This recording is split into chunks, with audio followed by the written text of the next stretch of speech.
नमस्कार नमस्कार वर्षो नाही नमस्कार नमस्कार नमस्कार हो भारी पंचवालिटी पंचवालिटी पंचवालिटी वर्षो नाही ଆପଣ ଘରୁ ଟ୍ୟୁସନ କରିବାକୁ ଆସିବେ ମାନେ ଜିନିଷ ଆଣିକି ମୁଁ ଆସିବାଟା ଠିକ୍ ହେବନି ଗାର୍ଡିଆନକୁ ମଦ ନ ଦେଲେ ତାଙ୍କ ଘରେ ଟ୍ୟୁସନ କରି ହବ ହବ ନା ବର୍ଷା ନାହିଁ ମୁଁ ଆଣିକି ଯୋଉଠି କହିଥିଲେ ମୁଁ ସେଇଠି ରଖିଦେଇଛି ସେଇଠି ରଖିଛି ଆପଣ ତାକୁ ଖରା ବେଳକୁ ମାଂସ ମାରିଦେବେ ମୁଁ ଚିକେନ କଷିକି ମାରିବି ଆଜ୍ଞା ଆଜ୍ଞା ବର୍ଷା ନାହିଁ କୋଉ ପଢୁଛ ଆଜ୍ଞା କି ପାଠ ପଢେଇଲେ ମୋ ଝିଅକୁ ରାତି 4ଟାରୁ ଆଜି ଉଠି ଯାଇଛି ମୋ ଧୋତିଟା ମୁଁ ପିନ୍ଧାଇକି ବଇଛି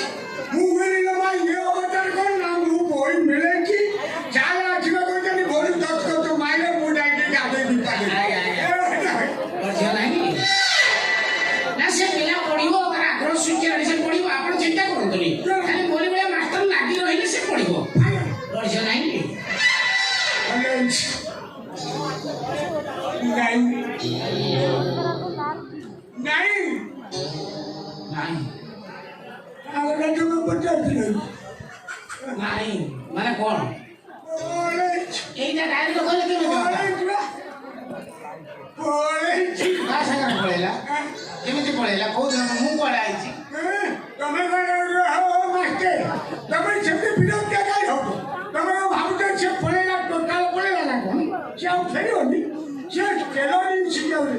ଓହୋ ସେ କଥା କହୁନା ମୋ ମୁଣ୍ଡ ଖାଇସାରିଲାଣି ମୋ ମୁଣ୍ଡ ମାଇଣ୍ଡ ହେଇଗଲାଣି ଆଉ ପଢିଛ ନାହିଁ ମୁଁ କୁଆଡେ ଆଇଛି ମାଷ୍ଟର ମୋର କଥା କରିବା କାହିଁ ଯାଉ କହୁଛି କହୁନାହାନ୍ତି ଆଚ୍ଛା ତମେ ମୋ ସାନ ଝିଅକୁ ଟ୍ୟୁସନ କରିବାକୁ ଆଉଛ ହଁ ତମେ ମୋ ବଡ଼ ଝିଅକୁ ବିଶ୍ୱାସ କରନ୍ତୁ ମୁଁ ସେ ଟାଇପ୍ର ବଦନାମ କରିଲା ପିଲା ନୁହଁ ମୁଁ ଗୋଟେ ଘରକୁ ଟ୍ୟୁସନ କରିବାକୁ ବସିଛି ଆପଣଙ୍କ ବଡ଼ ଝିଅକୁ ଲାଇନ୍ ମାରିବେ ନା ଲୋକମାନେ ଯାହା କହୁଛନ୍ତି ମୋର ବିଶ୍ୱାସ ହଉନି ତମେ ମୋ ମୁଣ୍ଡ ଛୁଇଁ ଆପଣଙ୍କ ମୁଣ୍ଡଟାକୁ ଛୁଇଁଦେବି ବିଶ୍ୱାସ ହବ ଅଲଗା ଅଙ୍ଗ ହେଇଥିଲେ ମୁଁ ଛୁଇଁ ଦେଇଥାନ୍ତି ଆପଣଙ୍କ ମୁଣ୍ଡ ଛୁଇଁବି ନା ମୁଁ ଆପଣଙ୍କୁ ବାପା ବୋଲି ଭାବେ ମୁଁ କେବେ ଛୁଇଁବି ବାପା ଆପଣ ମୋ ବାପା କଣ କହୁଥିଲେ ଏ ଦୁନିଆରେ 2 ଜଣଙ୍କୁ ବାପା ଡକାଯାଏ ଜଣେ ହଉଛି ବୋଉର ସ୍ୱାମୀ ଆଉ ଜଣେ ଶାଶୁ ହୋଇତା ମୁଁ ତା ଭିତରୁ କହୁଛା ମୁଁ କଣ ତ ଗୌର ଗୌର ନା ଆଉ କହୁଛା ସେକେଣ୍ଡ ମାନେ ଶାଶୁର ଧରି ପାରୁନ ଭାରି ଦୁଃଖ ଲାଗୁଛି ମଉସା ଜାଗା ମୁଣ୍ଡ ଗୁଡା ଠିକ ସେ ଧରି ପାରୁନ ବିଶ୍ୱାସ କର ମଉସା ମୋର ନଷ୍ଟ ହେଇଯାଇଛି ଏଇ ମଦ ଖାଇ ଖାଇକି ଆପଣ ବିଶ୍ୱାସ କରନ୍ତୁ ମୋ ବାପା ଯେମିତି ଦେଖିବାକୁ ଆପଣ ଗୋଟେ ବେଳେ ସେମିତି ଦେଖ ମୋ ବାପା ମୋ ଭଳି ଆପଣ ମୋ ବାପା ମରିଯାଇଛି ତୁ ବାପ ଛେଉନ ଆଜ୍ଞା କେମିତି ମରାରେ ମୋ ବାପାଙ୍କର ସମସ୍ୟା ଗୋଟେ ହେଇଥିଲା କ'ଣ ବାପାଙ୍କର ଅର୍ଶ ଅପରେସନ ହେଇଥିଲା ଅପରେସନ ହେଲା ପରେ ପୁନର୍ବାର ଅର୍ଶ ହେଲା ତାପରେ ଅପରେସନ ତାପରେ ଅର୍ଶ ହେଲା ହେଲା ପରେ ସୋସିଆଲ ମିଡ଼ିଆରେ ଗୋଟେ ଦେଖିଲି ଗୋଟେ ବାବା ବାହାରିଛି ସେ ଗୋଟେ ଚାଟିକି ସଫା କରିଦଉଛି କ୍ୟାନ୍ସର ଫ୍ୟାନ୍ସର ବି ଭଲ କରିଦଉଛି କ୍ୟାନ୍ସର ଫ୍ୟାନ୍ସର ଯେତେ ପ୍ରକାର ଘା ଏଜିମା ଫେଜିମା ଭଲ କରୁଛି ମତେ କିଛି ଲୋକ ଶିଖେଇ ଦେଲେ କହିଲେ ନେଇଲା ସେ ବାବା ପାଖକୁ ସେଇ ବାବା ଚାଟି ଦେଲେ ବର୍ଷ ଭଲ ହେଇଯିବ ନେଇଗଲି ବାପାକୁ ସିଏ ଛଡ଼ା ବାବା ଯେ କେମିତି କ'ଣ କାଇଦାରେ ଚାଟି ଦେଲା ବାପାଙ୍କର ସେ କଣଟା ଇନଫେକ୍ସନ ହେଇଗଲା ବାପା ମରିଗଲେ ମୁଁ ଆପଣଙ୍କୁ ସେ କଥା କୁହନ୍ତୁ ନା ଆଉ କିଛି ମତେ ବଡ଼ ଝିଅ ଡାକନ୍ତୁ ମୁଁ ଟ୍ୟୁସନ ପଢ଼େଇବି ବାପାକୁ ନା ଆଉ ଦରକାର ନାହିଁ ପ୍ଲିଜ ପ୍ଲିଜ ପୁରୁଣା କେସେଟ୍ ବଜାନ୍ତୁ ନା ଆପଣ ଡାକନ୍ତୁ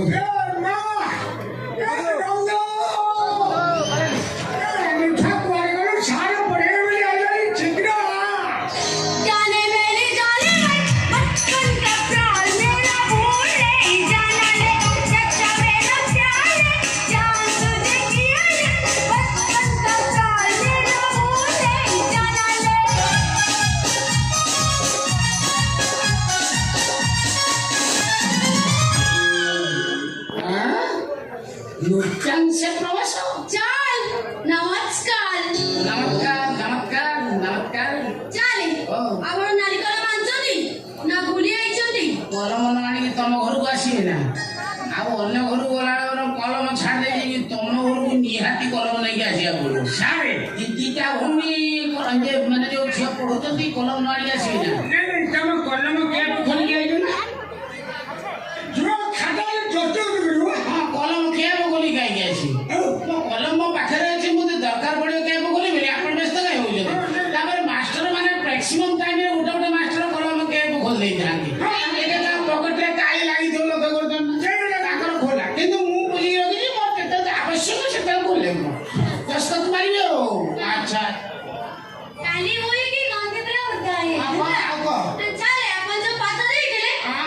ହେଇଛି। ଆଚ୍ଛା।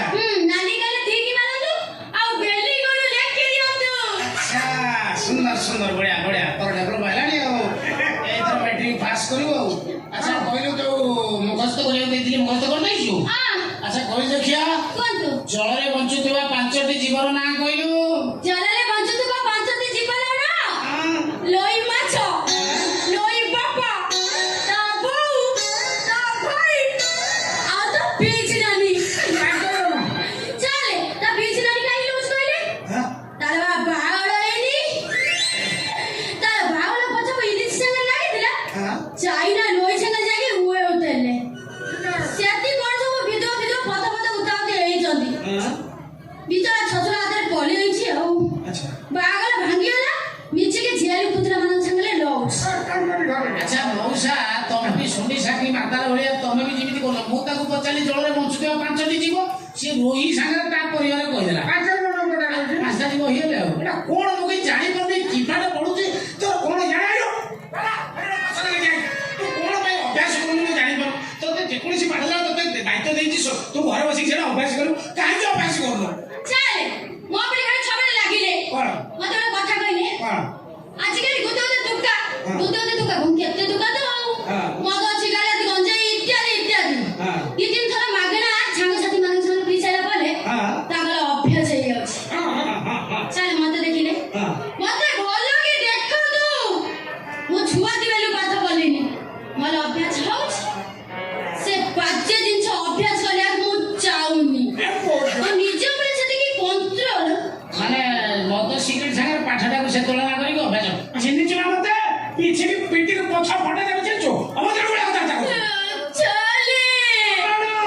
ମତେ କହିକି କହିଲେ ପାଲେ ପଛତ ମହଲ ଦୀପାଲ ହେଲାନି ପଛତ ମହଲ ଦୀପାଲ ହେଲାନି ମୁହ ଦେଖେଇ ପାରୁନି ପାଲେ ଚାଲେ କଣ ମୁଁ କିଛି ବୁଝିପାରୁନୁ କଣ ହେଇଛି ଚାଲେ କାଲି ଯୋଉ ଆପଣ ମତେ ବାଲେଇଥିଲେ ମୁଁ ଆମ ଘରେ ଗଛ ଆଇନାରେ ଦେଖିଲା ବେଳକୁ ମୋ ପଛ ପୁରା ଦୀପାଲ ସେଟା ମୁଁ ବାଡେଇକି ସେମିତି କରୁନି ମୁଁ ବାଡେଇକି ସେମିତି କରୁନି ତାର କନଷ୍ଟ୍ରକ୍ସନ ସେଇଆ ସେ ଦୀପାଲକୁ ନେଇକି ମୁଁ କୁଆଡେ ଯିବି? କହିଲେ ମଣିଷ ଚାଲେ ଆପଣ ଏମିତି ଗୁଣ୍ଡ କାମ କରୁଛନ୍ତି ନ କଲେ ପଡ଼ିବେ। ଛାତ୍ରଙ୍କୁ ମାଇଲେ ସାର୍ ତ ନର୍କରେ ପଡିବେ ଆଉ ନର୍କରେ ଆଜିକାଲି ଆଉ ଲୋକ ପଡୁନାହାନ୍ତି ଜାଣିପାରୁନି ବୋଧେ ମୋ ଜେଜେବା କାଲି ମତେ ସ୍ୱପ୍ନରେ କହିଛି ନର୍କ ବର୍ତ୍ତମାନ ପ୍ରବଳ ଭିଡ ଏ କରୋନା ପାଖରୁ ଏତେ ପାପି ଯାଉଛନ୍ତି ସେ ଜମ ଫକୁଡି ଛାୟା ଭଳିଆ ଛାଣୁଛି ଲୋକଙ୍କୁ ସବୁ ପକେଇ କଡେ ତଥାପି ମୋ ଜେଜେର ପାଣି ପଡି ପାରୁନି ମୋ ଜେଜେ ନର୍କ ପିଣ୍ଡାରେ ବଇଛି 1.5 ବର୍ଷ ହେଲା ମଲାଣି ସେ ତା ସିରିଏଲ ପଡୁନି ତେଣୁ ସେ ସ୍ୱପ୍ନରେ କହିଲା ବାପା ଯେତେ ପାରୁଛୁ ପାପ କରୁଛି ଆଉ ତେଣୁ ତତେ ବାଡେଇଲେ ମୁଁ କଣ ନର୍କରେ ପଡିବି ଚିହ୍ନିଛୁ ନା ମତେ ଏଟା ଗୋଟେ ଅଭଦ୍ର ଭଳିଆ କଥାବାର୍ତ୍ତା କରୁଛି। ଆଚ୍ଛା ଦେଖନ୍ତୁ ମଉସା ମୁଁ ତାକୁ ଦେଇଥିଲି ରଚନା ଉପରେ ଲେଖିବା ପାଇଁ ପରିବେଶ ଉପରେ ରଚନା ଲେଖିବାକୁ ସେ ରଚନା ଲେଖିକି ଆଣିଛି କଣ ଶୁଣୁନାହାନ୍ତି ସେ ଲେଖିଛି ପରିବେଶ ଭୁଲିଗଲା ଖାଲି ରଚନା ଲେଖିଦେଲା ରଚନା ଗୋଟିଏ ବଙ୍ଗାଳୀ ଝିଅ ତା ଘର ମେଦିନାପୁର ସେଠି ସେ ବଙ୍ଗଳା ସିନେମାରେ ଚାନ୍ସ ପାଇଲାନି ଏଠି ଆସିକି ଓଡ଼ିଶାରେ ସିଦ୍ଧାନ୍ତ ମହାପାତ୍ର ସାଙ୍ଗରେ ହୁନୁ ହୁନୁ ହେଇ ଏଠି ପିକ୍ଚର ତିଆରି କଲା ଏଠି ପ୍ରଥମ ପିକ୍ଚର ତାର ଥିଲା ଗଙ୍ଗଶିଉଳି ଏବେ ସେ ଓଡ଼ିଶା ଛାଡ଼ିକି ବେଙ୍ଗଲ ପଳେଇଛି ସେଠି ବାହା ଶାଦୀ ହେଇକି ତାର ଛୁଆ ଗୋଟେ ହେଲାଣି ସେ ବର୍ତ୍ତମାନ ମନ୍ତ୍ରୀ ନା ଏମଏଲଏ କଣ ହେଇଛି ଏଟା ବି କନଫର୍ମ ଲେଖିନି କଣ ଚିନ୍ତା କର ମୁଁ କଣ କହିଛି ସେ କଣ ଲେଖୁଛି କେହି ପାଠ ପଢେଇବ କୋଉ ମାଷ୍ଟର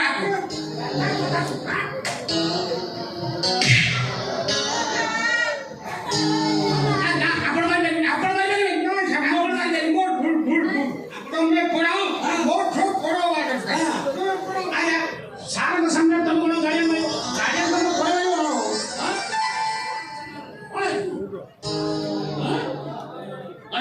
ଚାଲେ ଆସୁନାହାନ୍ତି ଠିଆ ହେଇଛି ପାଖକୁ ଆସନ୍ତୁ ଆସନ୍ତୁ କଣ ହାତରେ ଟାଣିକି ନେଇକି ଆସିଲା ଅଭଦ୍ର ଚିନ୍ତା ମାରିକି ତ ମୁହଁ ପଡିଦେବି ପାଠ ନାହିଁ ସାଠ ନାହିଁ ସାରଙ୍କୁ ବହୁତ ସାରିଲାଣି ସାରଙ୍କୁ କଣ ରେଟ୍ କରିବୁ ନା ଜଗରି ଖିଆ ବଳରେ ଗାଡ଼ି ବସା ତ ବାସ ବୋଲିବ ତ ବୁଲା ବୋଲିବ